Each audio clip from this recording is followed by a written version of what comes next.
Some restaurant has this timer. If you can stop at exactly 10 seconds, you can get your food for free. Have you seen that? Yeah, so it's kind of like that, right? So you click, Yeah. I got 10. Not bad. Thank you for reaching out about the interview question. Basically, make a timer in JavaScript. It's not as easy as it looks, right? When the first time I got interviewed like a few years ago, I thought that we can just use time interval, right? But then the interviewer told me that, well, actually, the interval isn't accurate. Yeah, there are a lot of pitfalls in JavaScript. One of these things is set interval. First problem that would be very obvious. 48, 49, and we switch to another tab. It should go up, right? 50, 51, 52, right? By now, it should be a minute. The clock is ticking, and of course, it's not, right? Oh, wow. Okay. I Yeah. didn't know that.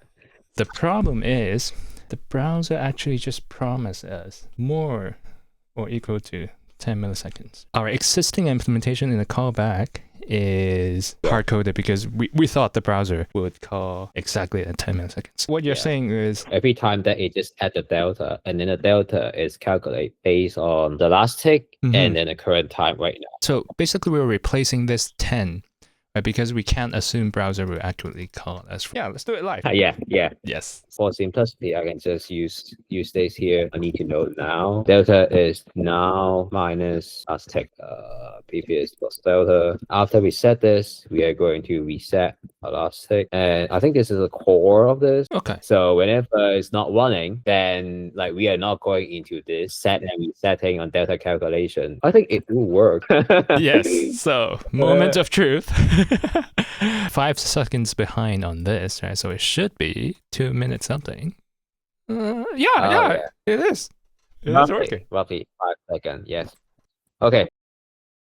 Do you mean there will be a delay when a user click on the pause button? Yes. Because use effect is asynchronous. And set interval. Oh, the timer will not be accurate. Yeah. Maybe a 20 millisecond delay. Right, because we want the time to be measured for the time that when a user click on the button. Yeah, so over here, we just stop the timer from updating, but the time it is stopped is later than what's being displayed. We have this number here, and then we click 10 milliseconds later. So that's 10 milliseconds that we missed. Oh, well, that would be a problem, right? The delta is more delay in between and add up to the duration. Yeah, to fix it. Either we calculate the delta between the calls or we calculate from start to end. This delta is hard to keep track of because when we reset it, we lose this part. Yeah. When the time is paused, we can just calculate start and end, subtraction, and then display it on the screen. 2 variables. Start and... So when we click start, we set start time. When you click pause, we set end time. Reset just removes both. Yeah. That's it. I love the simplicity. This T is set when we call on click. Oh, yeah.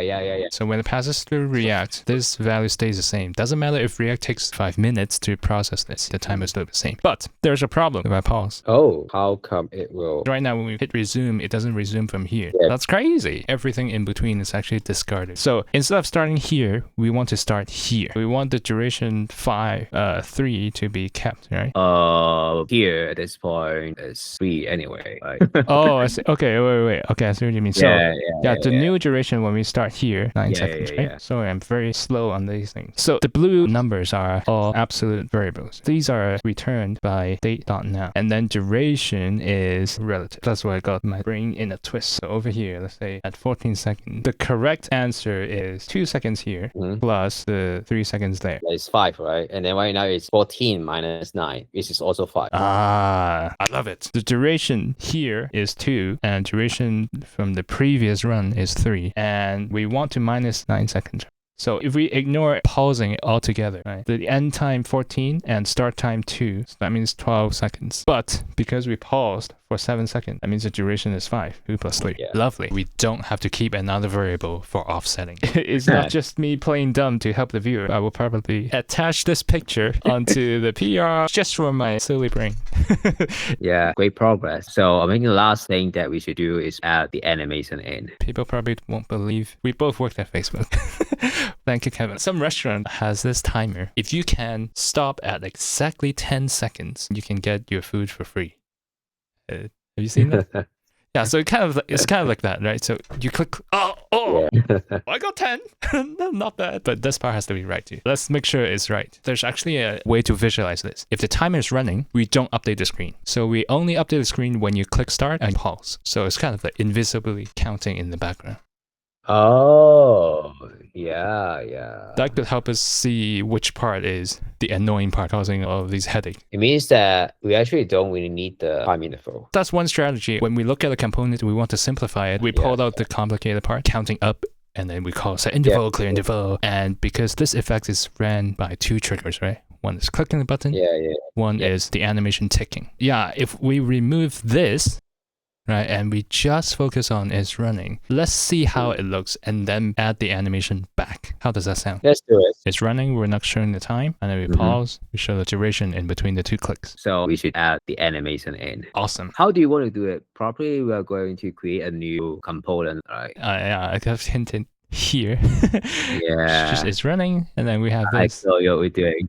That's how we would refactor a complex component in real life. Let's replace this, put back in what we've taken out as close as possible. We'll just put back the use effect you had. Now this time, we don't have it, it's running variable because we are not even rendering the entire component if it's not running. So you see how previously we had two variables, right? It's running and last tick. Yeah. So now we may not even need last tick. Let's take a look. We should be able to show the duration. The start time is the one that we set in the parent component. So I think it makes sense. The beauty is this start time already accounted for the time that was paused. That's why I really love this elegance. Okay, so we have the delta. We have to display that on screen. Yeah, we do need a state here. For the duration. Actually, we can just reuse this entire component. Yeah. That is the beauty of React. Duration, we can initialize it to 0. Can we initialize it to 0?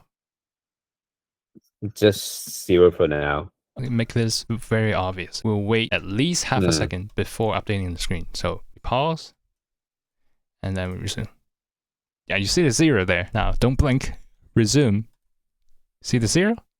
For half a second there, right? Oh, yeah. I got what you mean. Use effect is always called after your component has rendered for the first time. Let's run this through. Component renders for the first time, the duration is 0. So use effect in the first render completely ignored. React to render your component, duration 0. Over here, we show 0, 0, 0, right? And that's what you see on the screen. So it will work when you start, right? Because start from 0, nobody sees anything different. But we pause and we start from 0. Now, React to render 0 first and then call your effect. It's still not updating set duration because that only happens after at least 10 milliseconds. Okay, so that's the fix, right? That's what we're saying. So initially, we do want the delta, and then resume will work. Pause. Oh, just wondering, if we have a time interval like this, would there be any drawback? The API is very simple. The animation frame has a time now, but in our case, we don't actually need to use it. So here, we need to switch to performance now everywhere. How about we use the time from the parameters? We could. Let's do this as a one-to-one replacement. Main difference between date now and performance now, date.now can change when is summer daylight savings. The clock could jump forward, backwards by an hour, or the user can go into the system and change the clock themselves. In that case, date.now would be completely wrong. Okay, now I'm running the app and it's not working. See? Yeah, I see that. It's just stuck there. Why is that? So that's another difference between set interval. Previously, we passed 5 and we told the browser, hey, please call this function every 5 milliseconds. But for request animation frame, as you can tell from the name, it's only one frame that you're given. To call a second frame, you actually do it recursively. Oh, okay. So I have to call this thing again. Yeah. Okay. So now in our case, we'll refactor our component. Then we can call ourselves recursive. So now it should work. Elegant. Request animation frame will actually match the frame rate of the monitor. So if it is 60 frames per second, the browser will call you 60 times per second.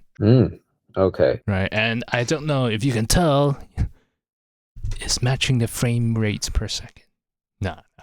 I can't tell. That's the quick way to convert from set interval into request animation frame. But as you have said, they actually give us the time now. It is almost the same as performance.now. You can imagine the browser will pass performance.now to you like this. If the browser calls it for us, then why can't we just call it ourselves? Well, that's because if you have a second animation like this, if you call performance.now inside those tick functions, they will be different. But the browser actually guarantees request animation frame will have the same time for different components. Okay, so let's say like I have some other animation that I also use request animation frame. Yeah, which is here. So those two parameters will be the same. That's beautiful. Yeah, that is helpful for us. Now, set interval does not guarantee you that, but the browser here will call these two with the exact same time. So it's kind of lying to you a little bit, but that means your animation will be synced up. Now that we know this property, let's use it inside our callback. Here, we don't have access to this, but we can kind of get away with it because this is only shown for a quick flick on the screen, and we saw the flicker when it was 0 because it was very obviously different than what was paused on the screen. Okay, quick recap on what we've done. So we have went from set interval with a fixed delta, which doesn't work when the tab is background, and we have switched our variables to just the start and end time. And then we have extracted the use effect into a separate component where it's only doing one job of incrementing the running timer. And so our stopwatch only does one thing, which is to calculate the duration and record the start and end time from the button clicks. Now, we also talked about request animation frame, the property of this time now across different components so you can sync up our animations. But also, there's still a problem. If the laptop goes to sleep while it's counting, this clock wouldn't work. That's something we can talk about in the next episode. Yeah, and then unlock request animation frame, performance.now, and how can we deal with the delay when I just click a button. That's a very good live coding session. Thank you so much, Edmund. Awesome. Thank you, Kevin. Just like the old times when we were at the office before it was called Meta. Okay, if viewers have any questions or ideas on how to do it better, let's hear it.